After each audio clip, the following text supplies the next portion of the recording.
What's up YouTube, Webbers5 here, just coming at you with the requested deck profile of my friend William's Lair of Darkness deck. So, Will, hi there. Take it away when you're ready.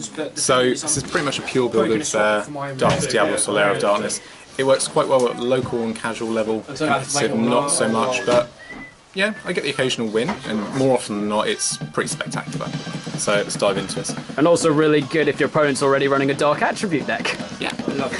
So I want to start off with 3 copies of Darkest Diablos Lord of the Lair. This card is fantastic for the fact that, in a sense, it can't be targeted by anything, which pretty much stops most of today's metagame, minus evenly matched and cards that don't target. It doesn't have really much built-in destruction protection, it's just targeting protection. You're mainly going to be using this to recur itself from the graveyard and hand whenever a dark monster on your side of the field is tributed. Second effect to tribute 1 monster and shuffle 1 card from your, place 1 card from your opponent's hand to the top and bottom of your deck is also fantastic for extending your combos and taking away hand advantage. Next, this is my favourite card for the deck. It's Lilith, Lady of Lament. 3 copies. Pure and simple, quick effect, tribute monster, reveal 3 traps, then your opponent randomly picks 1 and gets set to your field. Interestingly, this is Will's favourite card of the deck, but it's also my least favourite card of this deck. So it has a bit of a negative in the sense that if you normal summon it, her 2000 attack gets cut in half to 1000. But the fact that it can't be Ash Blossomed for its effect is fantastic. Quick effect tribute monster is also fantastic for bringing back Diablos. Very nice combo you can do is you can enter into the battle phase with Lilith, declare an attack, then quick effect tribute herself off, and then Diablos pops out from your hand or graveyard, allowing you to just get a bit more damage, usually 4000 damage in 1 turn. It's pretty good. Yeah. Next, the monster that's going to be doing most of the searching in the deck, the real heavy lifter of the deck, Arima, the Wicked Warden. Now, if he's in your hand, you can discard him, add a Lair of Darkness to your hand. It's a terraforming basically. Second effect, if he's on the field you can tribute 1 dark monster, tribute the dark monster, and then if it's on your side of the field and it's not Arima, you can add a dark monster with 2000 or more defense from your deck to your hand. Most of the time you're going to be searching Diablos because he has 2000. But sometimes you can choose to go for nice little side deck options like Radiant, or Raiden even. Oh, that's legit, searching Kaiju. Searching Kaijus. Yep, you can search Kaiju from this. But most of the time you're going to activate his effect, tribute himself off, get the draw of a card, which is his other part of this effect, and pop off the Diablos engrave or hand. Next. It's always nice. It's also always nice when you've got monsters in your deck that actually searches. Particularly field spell searches. Yeah. It's like you're playing 6 Terraform. Because this deck is pretty much reliant almost entirely on the field spell. The field spell's not on there, and sometimes you want some protection for it, which is why the new support, Police Patrol from the Underworld, which is coming out in the Japan V-Jump promo, or one of those. It's not going to come to the TCG for ages, but it's just a bit more protection. Now, 2 copies of Armageddon Knight. This varies a bit. Sometimes you want to run 3 copies because there are a few monsters you want in the graveyard. Diablos, of course, is going to be your main target. It's a good summon, mainly because you can send anything from your deck to the graveyard, or any monster from the deck to the graveyard that's dark, and pretty much every monster in this profile is dark. So, then, copies 1 off. Duke Shade, King of the Umbra. While this... Yeah. I don't think I've seen this one. No, this came with the structure deck itself, so it's a bit of a new card. But when the field spell's on the board, you contribute any number of dark monsters, special summon this card from your hand. It's got 2000 defense, which means it's a perfect target for, I think it's Full Force Virus. Yeah, and also it's got a recursion effect where you can add back 1, I think it's level 7 or higher, 1 level 5 or higher dark monster from your graveyard when he is summoned, normal or special. Simultaneously, he also has less than 1000 attack, so he makes a good crush card target as well. He does, and he gains 500 attack for every dark monster tributed. So essentially you contribute your entire board and one of your opponent's monsters, boosting up some attack, but you rarely ever use that. The main time you're going to use him is practically a Kaiju, tributing off one of your opponent's monsters, sometimes recurring the Kaiju in graveyard, and then you can use it again, which is fantastic. Recycling Kaijus is fun. Yeah. Next, Hurrigado. Now, this is one of the more expensive cards. It hasn't got a reprint in ages, and I'm pretty sure it's only 1 printed copy. I think it is at the moment. Yeah, so this is a quick effect. During the battle step, special summon this card from your hand, and if you do, gain 1000 life points. Now, with the current time rules that are in effect, because today, of course, is the 30th of June 2018, the time rule isn't still in effect, and this can basically just boost your life points up a bit in a critical moment. As well, he's got another quick effect, which is tribute himself off. Boost 1 monster you control by 1000 attack points until the end of the next turn. which is pretty much perfect if you do it on your opponent's turn, because that will stick till your battle phase. Yeah, that's a pretty good card for definitely if you're going into time. Plus level 4s, you've got Arima, Duke Shade, that sort of thing, so you can access your rank 4s as well. Next, Blackwing, Steam the Cloak. You're not going to be using him for synchro summons much, because of course his effect is limited, because you need a Blackwing monster if you're going to go into synchros. But what you mainly use him for is the once per duel tribute one monster on the field to special summon himself. Again, in a sense, he's a sort of kaiju, but he really shines when you normal summon him, get rid of him to go into link plays or tribute him off, get a token out, and then just recur him several times. Token's going to be pretty good once we get Link Reaver. I think it's a couple of weeks. Level 1 is fantastic. And just, again, you can send him to the graveyard with any of the different means of searching and sending, and he's pretty good. Catch your opponent unexpected. It's happened to me several times where I've sent him and my opponent's been kind of confused that I didn't send Diablos. As well, level 3, great rank 3 Xyz from Lilith. Lilith's a level 3, as well as our next card on the list, Tour Guide. Tour Guide's pretty much a staple for this deck. Normal summon, special summon a level 3 Fiend. You're going to be summoning Lilith, you're going to be summoning Steam the Cloak by this effect. In fact, I don't think you can because he's a winged beast. Yeah. But beauty of this card is when you special summon Lilith, her attack stays at 2000, and even though her effect is negated, you can still activate it. So quick effect, tribute off one of your opponent's monsters. You won't get the effect, but tributing its cost is a great way just to get rid of a monster. Exactly. And again, if you want to remove back row, you can access Phantom Knights of Breaksword, rank 3s, literally just from this card. There are other options as well. Skarm. Skarm is pretty much only used in this deck for his second effect, which is during the end phase, if this card was sent there this turn, add a level 3 Fiend. You're either going to be adding Tour Guide or Lilith. Usually send that off of Armageddon or Foolish Burial, one of those two choices. Dark Attribute, of course. Often you can just normal summon him and he immediately dies if you've got anything else on the board, and you can use his effect that way as well. Next, Destrudo. You'd like to run one copy of Destrudo, mainly for the fact that this allows you to access your level 7 Synchro monsters. Now, we only play 3 in this deck, but usually you're going to be going for Black Rose if your opponent has a particularly difficult board to break.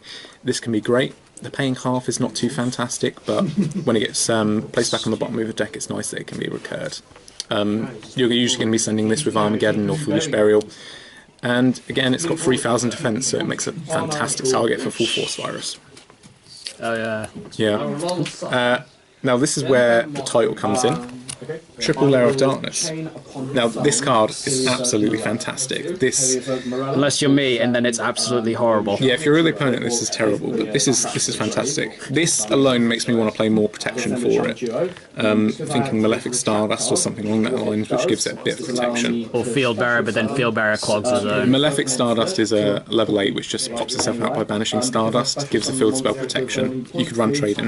But yeah, every monster on the field becomes Dark Attribute. So if your opponent's running an attribute reliant extra deck or monster conditions, it can be fantastic. Once per turn, if you would activate a card or effect, you contribute one monster your opponent controls instead.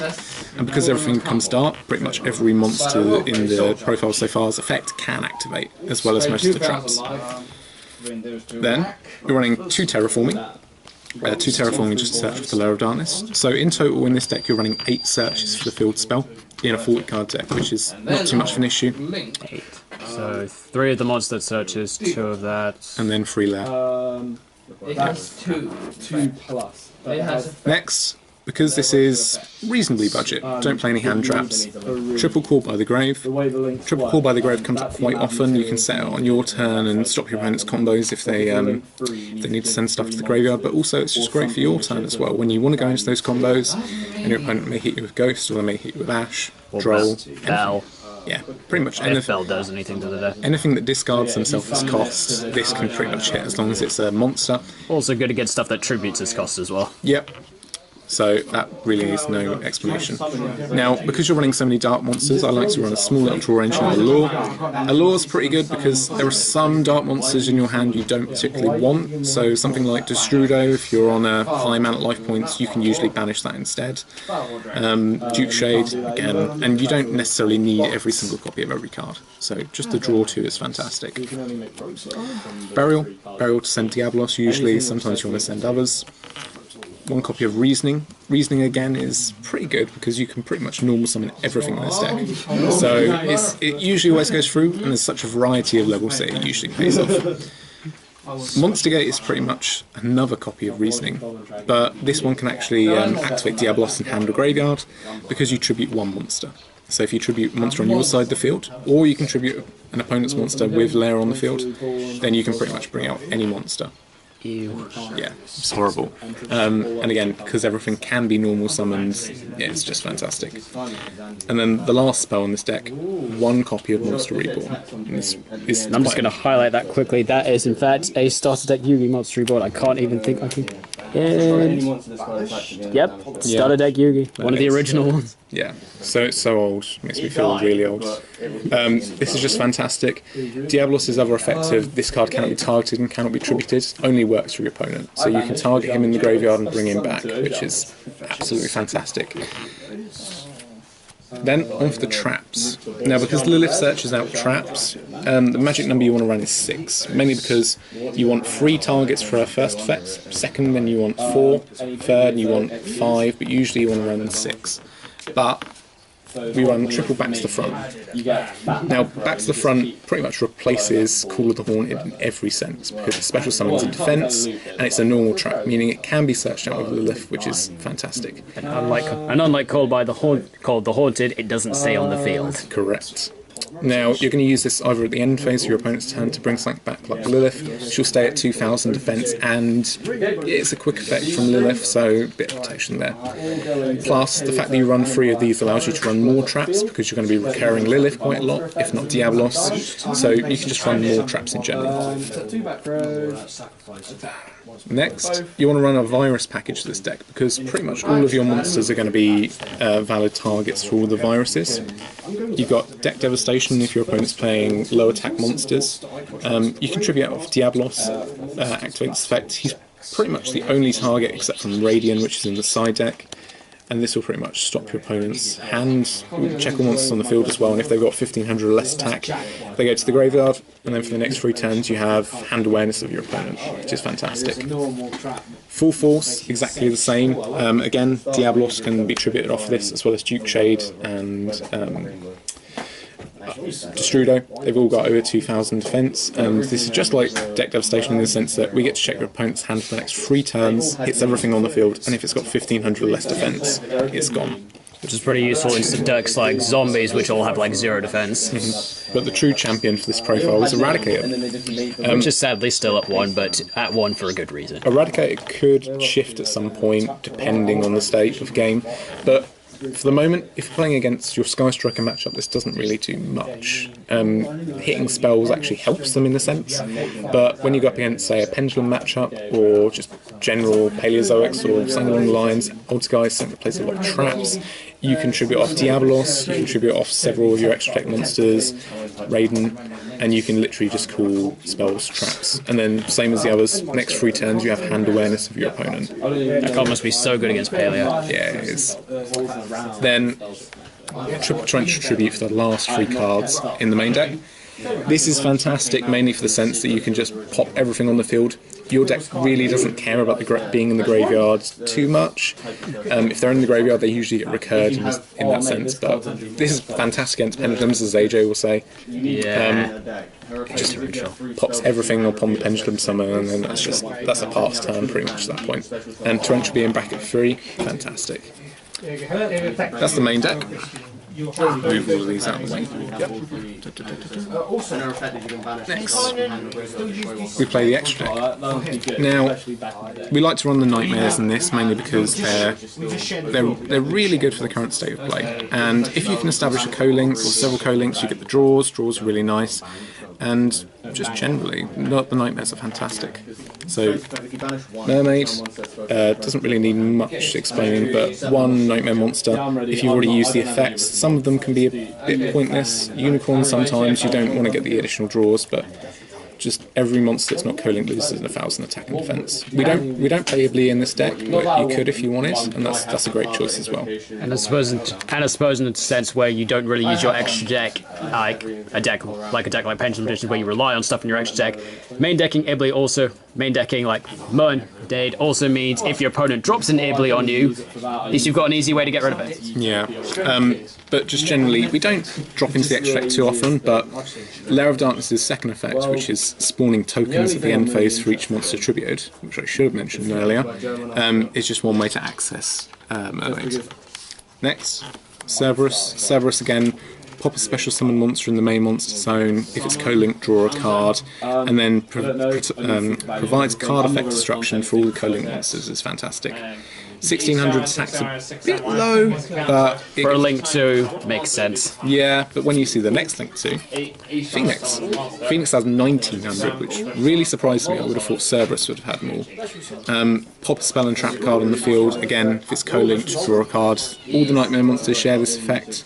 And you'll probably know right away what they are. And then Phoenix being the opposite of Cerberus to protect from battle destruction. Correct. Goblin protects from targeting. 1,300 attack, which doesn't come up often. Again, if he's co-linked and you discard a card to activate its effect, you gain an additional normal summon. And then if he is co-linked, you get to draw the card.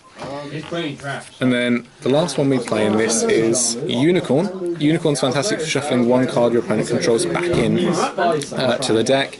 It does target, which can be a bit finicky if you're going up against something like Borreload, because it can't target Borreload, and against the mirror matchup you can't shove the Diablos back in because it does target. I suppose in the mirror match you could hit the Lair of Darkness though, but then you still run the risk of getting tributed off. Lair of Darkness gets recurred several times, but yeah, I've played against someone where they have got Unicorn on the board, shuffled in Lair, and then I have just responded by tributing off Unicorn. But this card's fantastic. The one card I would run in addition to this is Griffin, enabling you to set back spells and traps, especially Lair if it's been popped is fantastic, but that's just my fault for not playing Griffin. Play Griffin. You definitely have the extra deck space as well. And also the advantage of Griffin, stopping monsters activating their effects. That is correct. Last link we played for this is Master King Archfiend. Now, we don't really use his effect often because he doesn't stay on the board for often. We mainly use him as a stepping stone to access higher level monsters. But I prefer this over Link Spider mainly for the fact that all of the tokens are Fiend monsters, and you can use 2 of the tokens just to access him.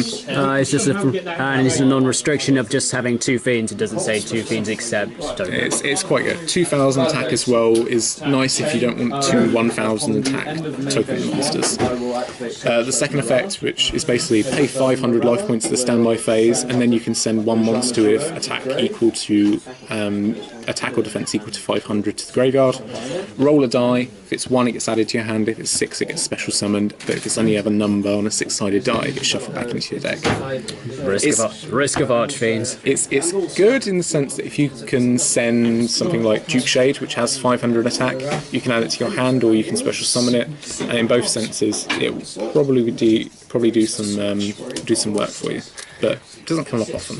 My question is, from one of the previous sets we had, when we got the Heavy Metal Raiders trap card that works with the Gun Dragons, it still lets it banish it to make all your coin flips heads. Why don't we get something for dice that lets you rig what you roll? I do believe there is a few spell cards, or there's one coming out in... It might even be Battles of Legend Relentless Revenge. Is it? Another summon dice, but that's dependent on what you roll. I don't think we've got something that rigs a dice roll. I think we should have a card that... Konami, do what AJ just said. Yeah. Now, here's an idea to do it. Banish it and additional cards from grave. Make the dice roll equal to the number of cards you banished. Easy enough. Next, we play the Galaxy package. We play Cypher Dragon mainly for the effect that you can just mind control one opponent's card. It can't attack, but it does become 3,000 attack. It doesn't really come up often, but again, you contribute it off most of your viruses.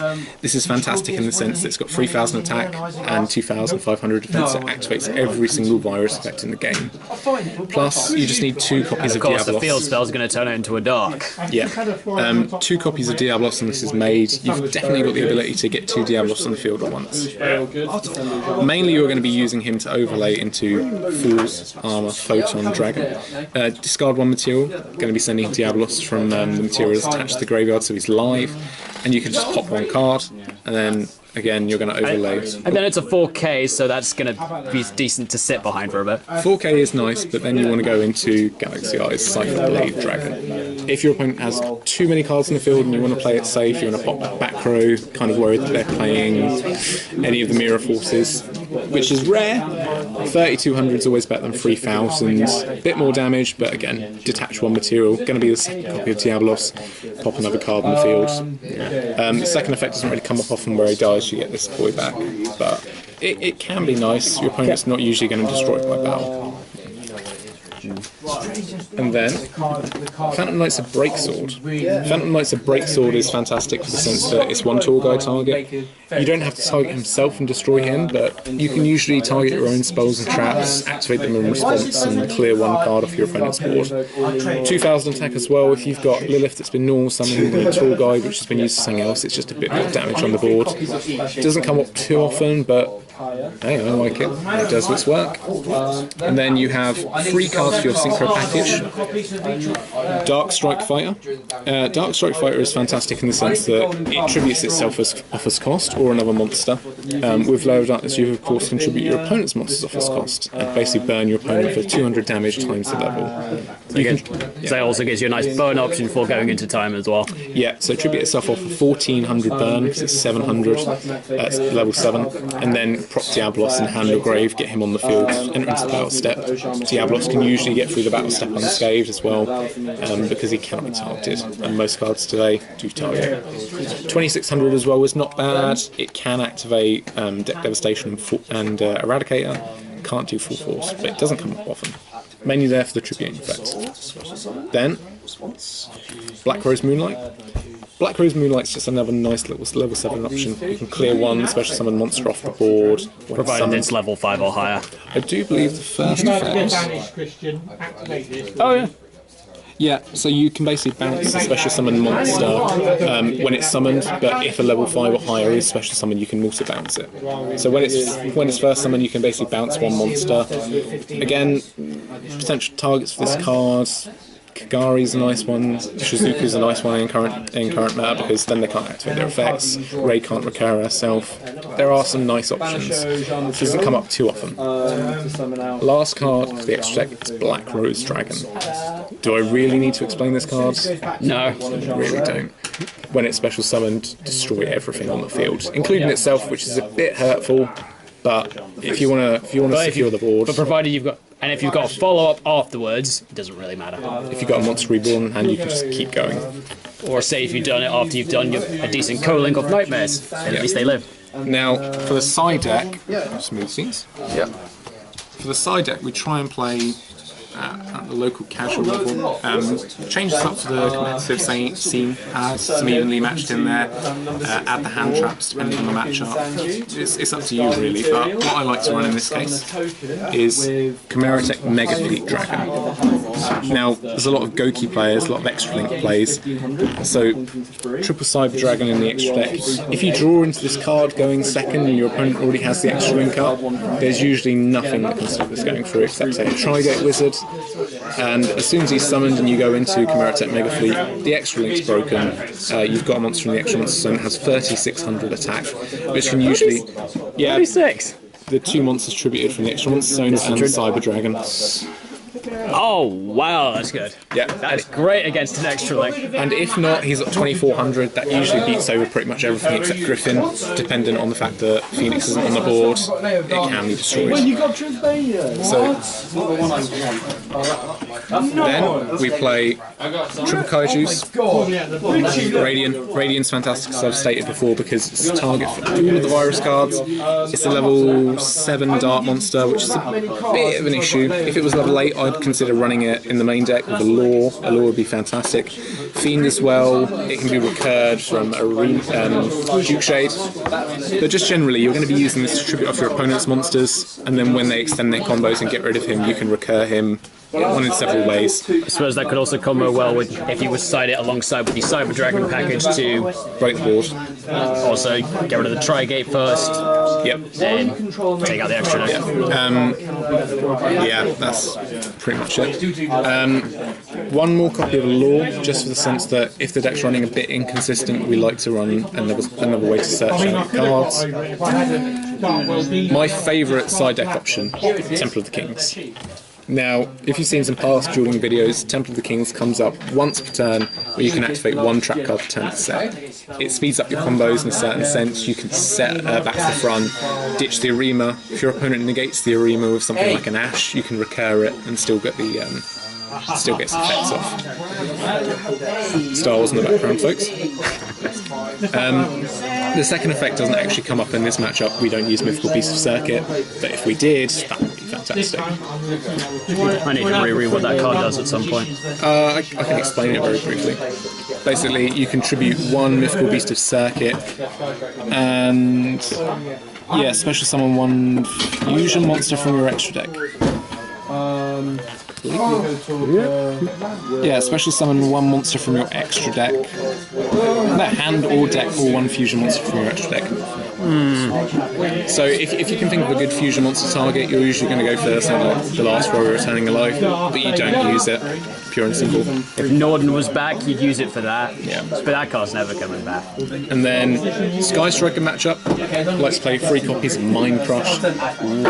This card is just starting to see a recursion, a bit of resurgence. It's starting to see a bit more play. It's been at national level and at YCS level, people playing 3 copies of this in the deck, mainly because you can search it out with Lilith, and when your opponent activates the engage and the opponent drones in hand, and they can activate the opponent's drones, recur the engage, you can hit the engage straight away.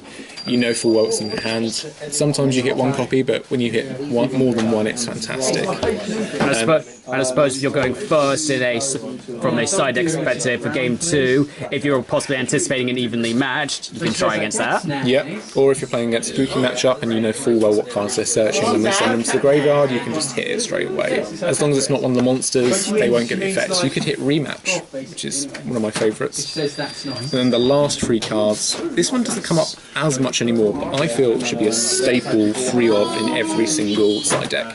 Mainly for the fact that if you're playing against a heavy trap matchup, perhaps not even a heavy trap matchup, someone was playing evenly matched to try and clear your board, you can activate this card from your hand while paying half your life points, negate the trap, set it on their field, and then they can set 1 trap card from their deck. It just protects against certain situations like evenly matched. The best out to evenly matched. Yeah. Or if it's set, you don't have to pay the half life point cost. And when you activate this card, you're usually going to push the game. You know full well that their trap cards in the back row can't hit you. Or you could just clear them off with Eradicator there and then because they can't respond, they can't chain anything. So, well, guys. Thank you very much for this. Thank you very much, Yugioh, for having me here. No problem. Hopefully that helps some of you out there. Hopefully it's not too stock, but it works for me and I hope it works for you too. Alright, so that's Will's deck profile. Hope you guys enjoy it. Feel free to comment in the description what you think, and I'll see you guys next time.